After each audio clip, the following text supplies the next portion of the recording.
Well, we back on YouTube. I'm with my wife. We eating some pizza, enjoying a beautiful Saturday together.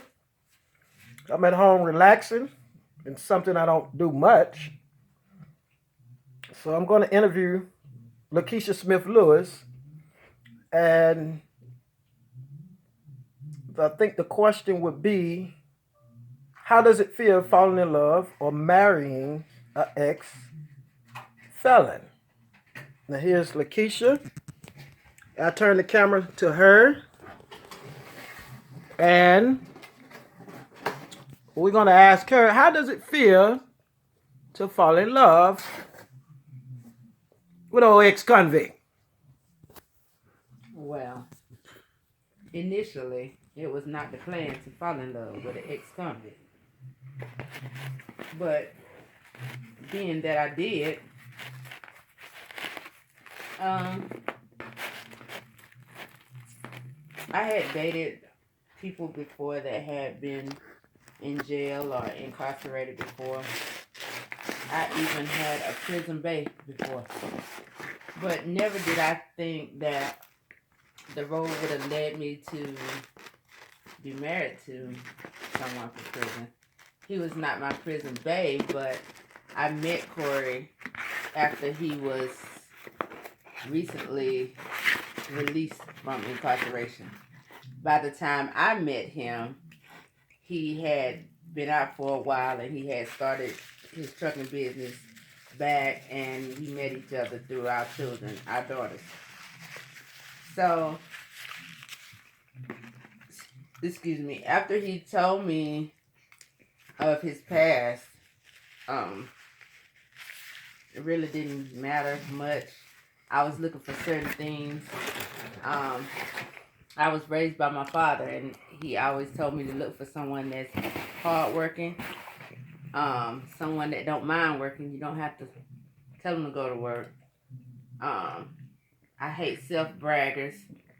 Didn't really like the lavish life. So good thing I didn't meet him prior to when I did. Um, he prayed and he didn't mind going to church. That was the main attraction. And he was a father to his daughter.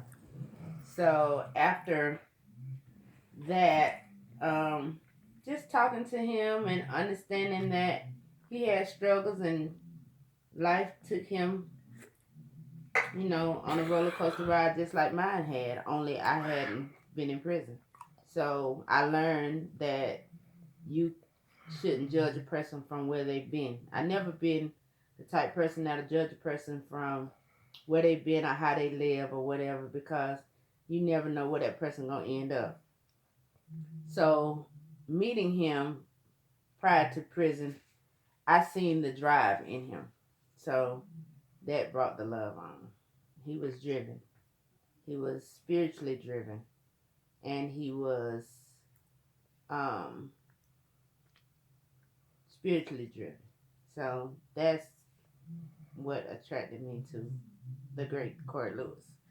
And the reason why I call him the great Cory Lewis, my explanation is, no matter what a person has been through in life, you should always push them to be the greatest them they could be. I was listening at Juanita Bottom one day, and she said that it takes a hell of a woman to birth out a millionaire. So I took that in all aspects of life. I hold my daddy to the highest esteem of a person that walks earth, because my dad is a go-getter. I mean, he's a man's man. So that is what I look for. So when I met Cory, I knew he was not a millionaire, even though he had told me of his endeavors before then, the drug trafficking and all the money he had and all the drugs he had took from cartels and all that. I wasn't interested in that life. I was interested in the millionaire that I could birth my own self, because that was a street birth millionaire. I'm trying to birth another millionaire. So, even with my son, I've always told him a career is what you go after. So I birthed a millionaire. I speak that in his life. He's gonna be great. So with my husband, that's why I call him the Great Cory Lewis, because together we're aspiring, but I'm birthing him into a millionaire because he has the potential to be that. Whether the millionaire be monetary or spiritually driven, he's gonna get to where he need to get. But it takes a woman to push him. So not saying that I'm perfect because I'm not. I raise a lot of hell and I talk a lot of shit. But we're both striving to be better us. And together we've learned that whatever he does, it affects me. Whatever I do, it affects him. So we're one. So no matter what we do, we have to do it factually and we have to be secure in what we're doing. So that's my meeting now, the Great Cory Lewis. Okay, so what would you tell women that's dating or thinking about dating guys in prison or guys coming out of prison? Mm, be careful, the same as you would on the street. To me, to be honest, um, it's the same risk. A guy coming out of prison, you taking a chance. You never know. They could be selling you a biscuit or a dream, and you can meet someone in a restaurant or down the street or in a club, and they could be selling you a biscuit or a dream. Just be careful. You have to know what you want and don't bend until it's time to bend. Because with any woman, especially a single woman that's been single for a long time, or a woman what we call been holding it down for a while, it's hard to confirm to a man. Because when you say submit, that's a big word. Because I had to learn that myself. I was used to doing things the way I did it. When I got with Cory, my kids were grown, you know, getting ready to come out of school, the last two. So I was already where,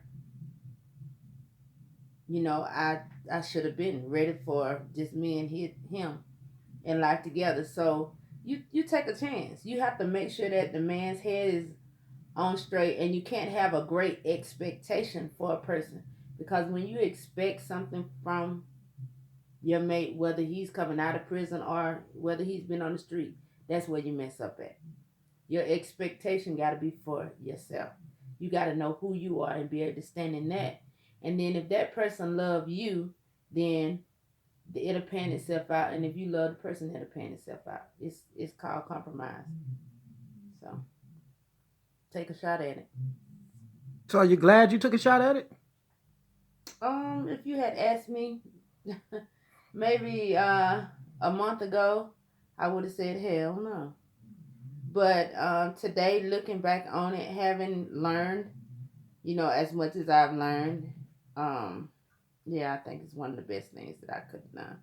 I was listening to Noel Jones yesterday when me and Cory were riding, and he spoke in one of his sermons, and he said that you know you got to know what you're taking a chance on, and you never know just by dating a person what you're getting, but you got to be ready when you get that person to go through it, and everything that you've been through in life is getting you prepared to be with your soulmate.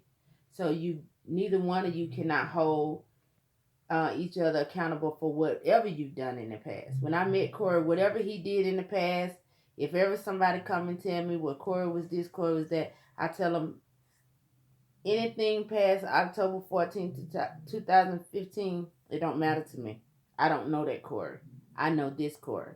So anything that he's done, I'm untouched, I'm bothered. I don't care. As long as it don't affect me. So I think that's where you have to be in your mind. You have to be ready to fight for it, deal with it, go through it, cry, holler, scream, kick, do everything but fight and kill each other. You gotta be ready to take your loss. You gotta be able to say you're sorry when you ain't wrong. You gotta be able to stay when you want to leave. You gotta know when to just bow down. I'm learning to do that too. So yeah, it's worth it. I mean, today I would say it's worth it. Well worth it. Well, on those notes, That is Lakeisha Lewis. And anything else you want to tell your fans or your... Well, my closing would be um, whenever you meet someone, take the time to date. Always listen, don't just hear. Um, Talk, um, explain your real feelings. Don't sell somebody a picture of what you think they want. Be yourself and put God first and read your Bible. Go to God about it. Don't be so quick to give up the sex.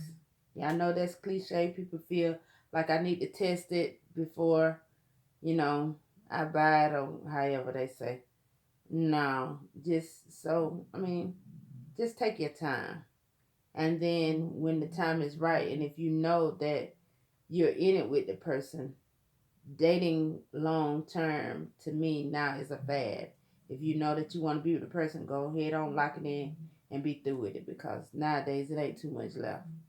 You're going to go through it no matter what. There's no perfect relationship. So, prison bay, ex felon, ex con, whatever. Everybody deserve a shot because you ain't always been perfect yourself. So, just like you giving them a shot, they giving you one too.